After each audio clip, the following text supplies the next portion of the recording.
बिस्मिल्लाहिर्रहमानिर्रहीम अस्सलाम वालेकुम फ्रेंड्स, मेरा नाम मोहसिन और आप देख रहे हैं फॉरेक्स सीखो। आज हम फंडामेंटल न्यूज़ के हवाले से कुछ बात करेंगे क्योंकि काफ़ी ज़्यादा क्वेश्चंस इस बात पे आते हैं और टेक्निकली काफ़ी अपने चैनल पे मैंने कवर की हैं चीज़ें। तो फंडामेंटली हम न्यूज़ के बारे में बात करेंगे। जिस तरह की न्यूज़ आती हैं मार्केट में, जैसे कि आप फॉरेक्स फैक्ट्री देखते हो या और बहुत सारी वेबसाइट्स हैं जो कि आप फॉलो करते हो और यहाँ से हम न्यूज़ को देख सकते हैं कि आने वाला जो डाटा है वो किस किस्म का डाटा है। और आज हम एक ऑस्ट्रेलियन डॉलर के ऊपर एक आज न्यूज़ आई है जीडीपी।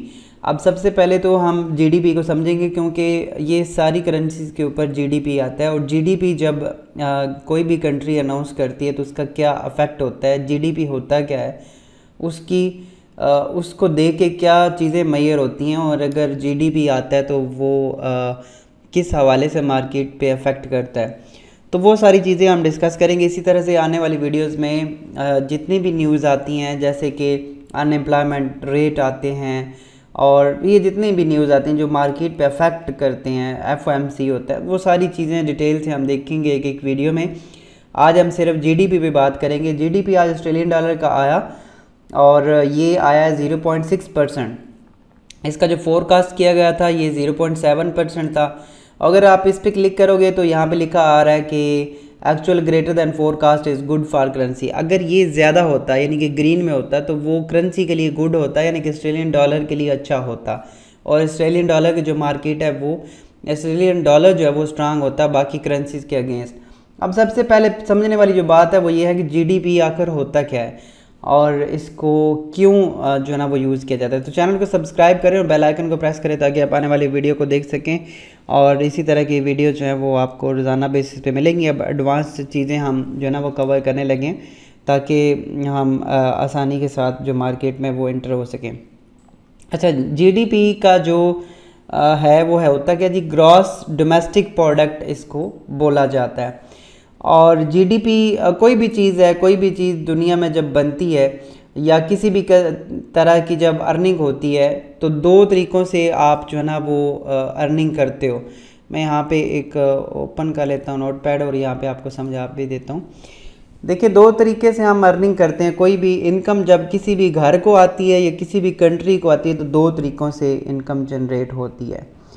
नंबर वन तरीका क्या है कि कोई भी प्रोडक्ट जो है ना वो हम बनाते हैं या हम उसको फिर सेल करके तो अर्निंग जनरेट करते हैं। और दूसरा तरीका क्या होता है, सर्विसेज देने का।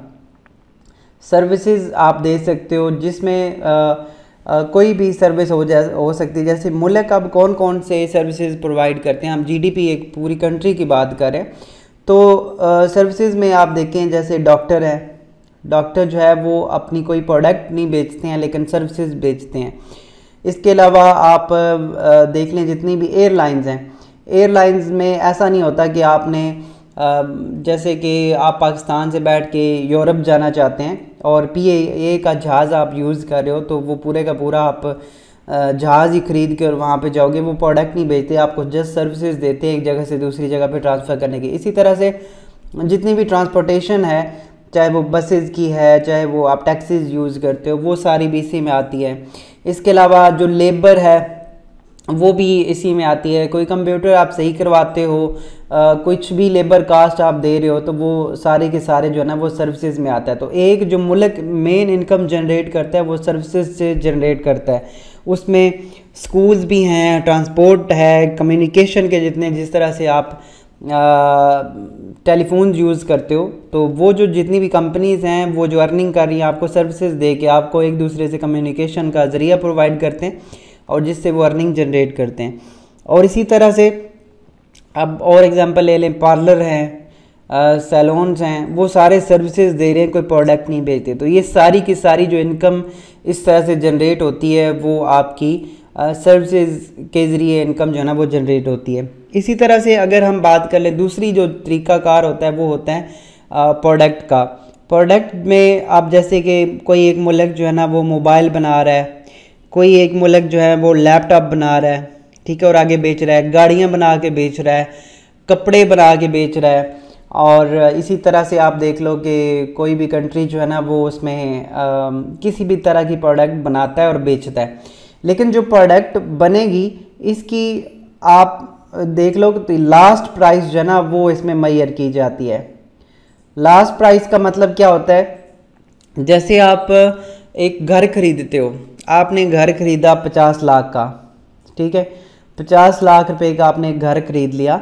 अब जब जिस बंदे से आप घर परचेज़ करते हो वो आपको 50 लाख उसकी कीमत बताता है, उसमें ये नहीं होता कि आपको जो ईंटें हैं उसके अलग रेट बताया जाएगा, सीमेंट का अलग रेट बताया जाएगा, या किसी भी और चीज़ का, जितनी चीज़ें उसमें यूज़ हुई हैं वो उसका अलग अलग रेट नहीं बताया जाता, बल्कि पूरे का पूरा एक जो स्ट्रक्चर खड़ा होता है उन सारों का रेट इकट्ठा करके उसके अंदर जितने इंग्रेडिएंट्स इस्तेमाल होते हैं वो सारे जो है ना वो उनको प्लस करके तो एंड जो रेट आता है किसी भी प्रोडक्ट का वो आपको उस प्रोडक्ट का रेट जो है ना वो इसमें शामिल किया जाता है।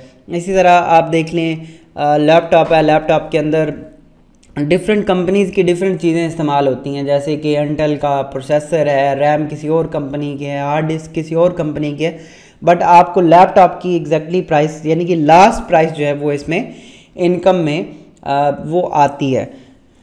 तो अब यहाँ पे बात यह आती है कि कोई भी कंट्री जब जीडीपी कैलकुलेट करता है वो इनकम अपनी को पूरी की पूरी जो उस कंट्री से इनकम जनरेट हो रही होती है वो वहाँ पे उसको शामिल करता है, और उसमें वो सर्विसेज इनकम भी हैं और प्रोडक्ट्स की जो लास्ट प्राइसेस होती है उनकी इनकम भी आ रही होती है। अच्छा, यहाँ पे एक और चीज़ देखने वाली है कि ये जो इनकम आएगी ये सिर्फ़ और सिर्फ अपने मुल्क की आएगी। जैसे कि अब यहाँ पे एक मैं मैप बना रहा हूँ, जैसे ये एक कंट्री है, इसका अब ये एग्जैक्टली मैप तो उस तरह से नहीं बना सकता, जस्ट आपको समझाने के लिए बना रहा हूँ कि ये पाकिस्तान है, और पाकिस्तान कंट्री के अंदर जितनी भी इस कंट्री के रीजन के अंदर जितना भी काम हो रहा होगा वो इसमें शामिल किया जाएगा। अब कोई एक बंदा जाके किसी और कंट्री दूसरी कंट्री में, पाकिस्तान का कोई बंदा, जैसे कि मैं अब दुबई में बैठा हूँ, इसी तरह से और लोग दुबई में बैठे हैं या यूरोप में बैठे हैं, किसी भी कंट्री में कमा रहे हैं।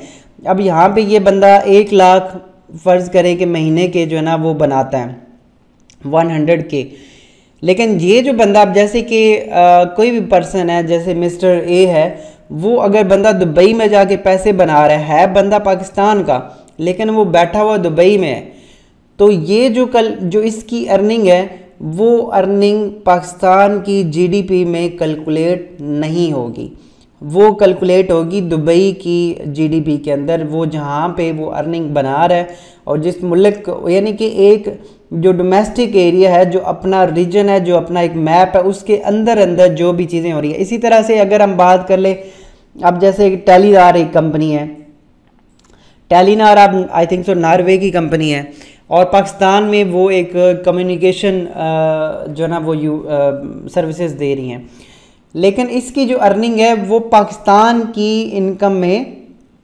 आएगी, ये नॉर्वे की इनकम में नहीं आएगी। हाँ, जो वो वापस पैसे भेजेगा और वहाँ पे जो वो चीज़ें आएंगी वो बाद की बात है, लेकिन जो जीडीपी में कैलकुलेशन होगी वो इसकी टेलीनॉर की जो जीडीपी की कैलकुलेशन, पाकिस्तान की जीडीपी की जो कैलकुलेशन होगी वो टेलीनॉर की पाकिस्तान के अंदर आएगी, वो नॉर्वे के अंदर नहीं आएगी। अच्छा, इसमें एक और होता है कि जैसे आप दुबई में आप देखिए कोई एक एम्बेसी है, जैसे दुबई में एम्बेसी हैं, यहाँ पे अगर पासपोर्ट बनवाना है, आपने शनाख्ती कार्ड बनवाना है या और सर्विसेज जो कि पाकिस्तान में ली जा सकती हैं वो यहाँ पे भी ली जा सकती हैं। मसलन अब मैं दुबई में अगर रह रहा हूँ तो मैंने अगर अपना पासपोर्ट मेरा एक्सपायर हो गया और मैंने पासपोर्ट बनवाना है तो मैं एम्बेसी में जाऊँगा और वहाँ पे फ़ीस पे करके तो मैं अपना पासपोर्ट यहीं पे बनवा सकता हूँ, बजाय कि पाकिस्तान जाने के। रिन्यू करा सकता हूँ, बना सकता हूँ, लेकिन फ़ीस मुझे देना पड़ेगी। अब जो ये फ़ीस मुझे इधर एम्बेसी में देना पड़ेगी वो पाकिस्तान की जीडीपी में कैलकुलेट होगी, क्योंकि वो डायरेक्टली पाकिस्तान को पे हो रही है और पाकिस्तान को जो ना वो उसकी वो जा रही होती है। तो इसलिए वो जो एम्बेसीज होती हैं उनकी अर्निंग, हालांकि वो है रीजन से बाहर आ जाती हैं, डोमेस्टिक एरिया से बाहर बैठी होते हैं, लेकिन वो पाकिस्तान के ही इदारे हैं जो कि बाहर जाके काम कर रहे हैं, ठीक है। तो इसलिए उनकी जो अर्निंग है वो पाकिस्तान की जीडीपी में कैलकुलेट होगी, लेकिन कोई बंदा अगर यहाँ पे काम कर रहा है वो उसकी अर्निंग में जीडीपी के अंदर वो कैलकुलेट नहीं होनी। उसके बाद अगर हम बात कर लें, अब पाकिस्तान के साथ एक समंदर लगता है, जैसे कि कराची के साहिलों के साथ जो है ना वो समंदर लगता है। अब समंदर से कोई अगर कश्ती है और वो जाके उसको उसमें से मछलियाँ निकाल के सेल कर रहे हैं या उसमें से कुछ भी अर्निंग जनरेट कर रहे हैं उस समंदर से, तो वो जो अर्निंग जनरेट कर रहे हैं वो पाकिस्तान की जीडीपी के अंदर कैलकुलेट होगी। अब ये नक्शे से बाहर आ गया पाकिस्तान के, यानी कि उसके डोमेस्टिक एरिया से, बट जो एक रीजन, जो एक उसके समंदरी एरिया के अंदर जो उसका एरिया पाकिस्तान का, अगर वहाँ से भी कोई अर्निंग जनरेट हो रही है तो वो भी पाकिस्तान की अर्निंग में उसका हिस्सा जो है ना वो शामिल होगा। जीडीपी के अंदर उसकी कैलकुलेशन की जाएगी। अब जो एक बंदा दुबई से अर्निंग कर रहा है वो दुबई में जाके उसकी जीडीपी में तो एंटर हो रहा है, लेकिन पाकिस्तान की जीडीपी में कैलकुलेट नहीं हो रहा। वो पाकिस्तान की अर्निंग में जनरेट होता है लेकिन वो बाद की बात है, जीडीपी के अंदर उसकी कैलकुलेशन नहीं होती। तो ये मैंने एक बताया आपको पूरा प्रोसेस कि जीडीपी के अंदर कौन कौन सी इनकम आती है और कौन कौन सी सर्विसेज जो है उसमें ऐड की जाती हैं। इसमें पूरा ओवरऑल आई थिंक सो आपको समझ आ गया कौन कौन सी चीज़ें इसमें हम कैलकुलेट करते हैं। अब बात करते हैं फार्मूला की कि जीडीपी के अंदर कौन कौन सा फार्मूला जो है ना वो यूज़ किया जाता है। जीडीपी को कैलकुलेट करने का C+I+G+NX है। इसमें कौन कौन सी है, टोटल नेशनल इनकम जो उस मुल्क के अंदर हो रही है, फिर सेल्स टैक्स है, डेप्रिसिएशन है। डेप्रिसिएशन ये होती है किसी भी कंट्री के, मसलन अब एक गाड़ी है, गाड़ियाँ लेते हैं हम, डेप्रिसिएशन डिफरेंट उसमें कैलकुलेशन की जाती है कि उस गाड़ी की वैल्यू जो है ना वो कम हो जाती है 1 साल के बाद, 2 साल के बाद, तो वो जो उसके ऊपर माइनस हो रहा है वो डेप्रिसिएशन में, और इस तरह की और मुख्तलिफ चीज़ों में डेप्रिसिएशन लगता है, वो भी यहाँ पे कैलकुलेट होता है। Plus net foreign factor income, ये जो मैंने अभी आपको बताई है वो यहाँ पे भी ऐड होगी, जो आपके बाहर के कंट्री से जो एम्बेसीज वगैरह और इस तरह की चीज़ें आ रही होती हैं। वैल्यू एडेड भी इसमें आ जाएगा, ग्रास वैल्यू ऑफ आउटपुट, आप कितनी आउटपुट दे रहे हो उसकी value, value of intermediate consumption. तो ये सारा मिला के जो जीडीपी आपका आएगा, यानी कि टोटल रेवेन्यू कितना एक कंपनी एक मुल्क बना रहा है, और ये जो जीडीपी है ये कैलकुलेट किया जाता है 1 साल के बाद। और कई कंट्री जो हैं वो इसको क्वार्टरली भी करते हैं, कई कंट्री इसको अब क्वार्टरली भी किया जाता है, मंथली बेसिस पे भी ये जीडीपी अब कैलकुलेट किया जाता है। वैसे इसका जो अगर आप गूगल पे सर्च करेंगे तो आपके पास जो ना ये मंथली आएगा। जैसे कि हम यहाँ पे सर्च करेंगे पाकिस्तान जीडीपी, अगर आप सर्च करोगे तो पाकिस्तान कितना जीडीपी इस टाइम बना रहा है, वो है $346 बिलियन। इसका 2021 में टोटल जीडीपी था। अब जीडीपी जो है ना वो ये बढ़ता बढ़ता आया, ऊपर यहाँ पे ज़्यादा भी हुआ है और उसके बाद फिर कम हो गया। अब यहाँ पे जो ईरान है, अगर आप देखो तो ईरान का जीडीपी, बांग्लादेश का जीडीपी हमसे ज़्यादा जा रहा है 4.416। अब जीडीपी क्या होता है कि किसी भी कंट्री का जितना ज़्यादा जीडीपी होगा उस कंट्री में इन्वेस्टर्स ज़्यादा आएंगे, उनमें इन्वेस्टमेंट ज़्यादा होगी, वो कंपनी की ग्रोथ शो करवाता है, वो उस मुल्क की ग्रोथ शो करवाता है और इन्वेस्टर्स उस पर बिलीव ज़्यादा करते हैं और वो उसका जो है ना वो उसके अंदर इन्वेस्टमेंट और मुल्क की तरक्की जो है ना वो ज़्यादा होती है। अब अगर आप इंडिया का जीडीपी देखें तो काफ़ी ज़्यादा इंडिया का जीडीपी है।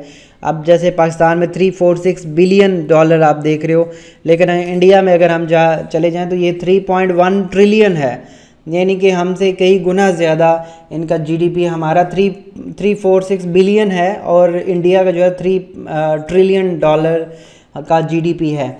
उसके बाद अगर देखें कनाडा $1.9 ट्रिलियन है, ऑस्ट्रेलिया $1.543 ट्रिलियन है और इंडिया क्योंकि एक बड़ी मार्केट है दुनिया की, तो इस वजह से भी इसका जीडीपी जो है ना वो ज़्यादा है, क्योंकि आधी दुनिया जो है वो आप देखें तो इंडिया में रह रही है। तो इस तरह से आप डिफरेंट कंट्रीज़ का जो है ना वो जीडीपी कैलकुलेट कर सकते हैं और इससे किसी भी कंट्री की ग्रोथ का पता चलता है कि वो कंट्री उसमें इन्वेस्टमेंट की पोटेंशियल कितनी है और वो ग्रोथ किस तरह से कर रही है। तो अब हम बात कर लेते हैं फॉरेक्स में इसका क्या यूज़ होता है। ट्रेडिंग के लिए जब भी हम करेंसीज़ को या फॉरेक्स फैक्ट्री को या डिफरेंट किस्म के डाटा को देखते हैं तो वो अपने जीडीपी को अनाउंस करते हैं। जैसे कि ये अब हाई इम्पैक्ट डाटा था ऑस्ट्रेलियन डॉलर के ऊपर, और इसका जो जीडीपी है वो 0.6% है। अगर हम इस पर क्लिक करें तो ऑलमोस्ट ये हर दफ़ा बढ़ा है इनका जीडीपी, 0.8, 0.9, ये फोरकास्ट जितना किया था 2022 में, फिर जनवरी में देखें 2022 के, मार्च में देखें, दिसंबर में देखें, सितंबर 21 का देखें, सिर्फ एक दफ़ा मार्च में इनका जीडीपी 3.4% जो है ना वो पिछले से जो फोरकास्ट किया गया था उससे कम आया, लेकिन ये प्रीवियस से वो ज़्यादा ही आया था, जो उसका वो माइनस में जीडीपी था, यानी कि इनका कम हुआ था जीडीपी। और अभी इस टाइम देखें तो आपके पास इस तरह का डाटा आ रहा है, और अभी जो जीडीपी इनका आया 0.6% है, यानी कि इनका पहले से कम हुआ है। 0.9% पिछली दफ़ा था और 0.7% इसका फोरकास्ट किया गया था, 0.6% इसका आया है। तो इसका मतलब अब क्या है, यहाँ पे आ रहा है कि जीडीपी इनका कम हुआ है और पहले से कम हुआ है। इट्स मीन कि वहाँ पे इन्वेस्टमेंट की अपॉर्चुनिटीज़ और इस तरह की चीज़ें कम हुई हैं। ग्रॉस डोमेस्टिक प्रोडक्ट इनका वो बनता है, और इसका जो अफेक्ट पड़ेगा मार्केट के ऊपर वो यहाँ पे लिखा होता है कि एक्चुअल, यानी कि ये वाला डाटा ग्रेटर दैन फोरकास्ट, अगर फोरकास्ट से बड़ा होगा then is good for currency, फिर वो उस करेंसी के लिए अच्छा था, बट ये उससे कम आया है तो इट्स मीन कि ये करेंसी के लिए अच्छा नहीं है, यानी कि ऑस्ट्रेलियन डॉलर मज़ीद गिरने के चांसेस हैं। और अगर हम बात करें, अभी हम ऑस्ट्रेलियन डॉलर की बात करें, यहाँ पे ये इसकी मार्केट है, तो आप देखें जीडीपी आज आया और उसके बाद मार्केट गिरी भी, इतना कोई ज़्यादा अफेक्ट नहीं आया क्योंकि जीडीपी की रेशो बहुत ही कम जगह पे हुई है। लेकिन जो एक इसने ग्रोथ ऊपर की तरफ दिखाई थी ऑस्ट्रेलियन डॉलर ने, वो दोबारा से गिरना स्टार्ट हुई भी है, और आप देख सकते हो कि मार्केट जो है ना वो काफ़ी फिर दोबारा से गिरने के उसके चांसेस हैं, और जीडीपी के हिसाब से भी, और इसके ज़्यादा और भी कोई आप डॉलर का इसके साथ और मज़ीद कोई डाटा आ जाता है जो डॉलर को मज़ीद स्ट्रांग कर दे, डॉलर इंडेक्स को, तो दैन फिर ऑस्ट्रेलियन डॉलर मज़ीद और गिरने के चांसेस मज़ीद बढ़ जाएंगे। तो इस तरह की चीज़ें फिर हम सारी मिक्स अप करते हैं। तो ये आज की जो वीडियो थी ये जीडीपी के ऊपर थी, ग्रॉस डोमेस्टिक प्रोडक्ट के ऊपर, और उसके बाद हम फिर और भी डाटा देखेंगे जो इम्पोर्टेंट डाटा होता है। आपने ये वीडियो देख के तो नीचे कमेंट में बताना है कि आपको ये किस तरह की लगी और समझ आया, और इसको आप मज़ीद सीखना चाहते हैं, क्योंकि ये थोड़े से बोर्ड टॉपिक होते हैं और हमारे जो लोग हैं वो ज़्यादातर इस तरह के टॉपिक्स को देखना या वो नहीं पसंद करते या उसको सर्च करना। बट ये फंडामेंटली जो डाटा है ये काफ़ी अफेक्ट करता है। आपको पता ही है कि जब फंडामेंटली डाटा होता है तो टेक्निकली मार्केट काम नहीं करती। तो इस तरह के जो न्यूज़ हैं उनको समझना तब भी आप समझ सकते हो जब आपको पता होगा कि आखिर वो है क्या। जीडीपी का अब जैसे मैंने आपको पूरा एक ओवरव्यू दिया है कि यहाँ पे जब भी नेक्स्ट जीडीपी आएगा तो आपको समझ आएगा कि आखिर जीडीपी कम हुआ या ज़्यादा हुआ तो मार्केट पे या उस मुल्क के ऊपर क्या अफेक्ट पड़ा है, और अब उसकी करेंसीज पे क्या अफेक्ट पड़ सकता है, और क्यों मार्केट अप गई है या डाउन गई है। हमारे लोग सिर्फ बाइंग सेलिंग के ऊपर बैठ रहे होते हैं, उन्हें नहीं पता होता कि गोल्ड अगर बाय हुआ है तो क्यों हुआ है, या सेल हुआ है तो क्यों हुआ है, या यूरो बाय सेल हो रहा है तो क्यों हो रहा है, अगर इसके पीछे क्या रीज़न है। तो ये फंडामेंटली जो डाटाज होते हैं वो काफ़ी ज़्यादा मार्केट पे अफेक्ट करते हैं, तो इसको समझना बहुत ज़्यादा ज़रूरी होता है। तो मिलते हैं नेक्स्ट वीडियो में। अपना बहुत सारा ख्याल रखिएगा, कमेंट में ज़रूर बताइएगा कि आपको ये समझ आई चीज़ और कैसा लगा आपको ये। आई थिंक सो पाकिस्तान में इस तरह की वीडियोस पहले कोई नहीं बना रहा। फंडामेंटली जो चीज़ें होती हैं उसके ऊपर डिटेल के ऊपर इंशाल्लाह मैं वीडियो बनाऊंगा ताकि आपको समझ आए कि आखिर फंडामेंटली जो न्यूज़ होती हैं, डाटाज होते हैं, वो क्या होते हैं, क्यों ज़रूरी होते हैं। अल्लाह हाफिज़।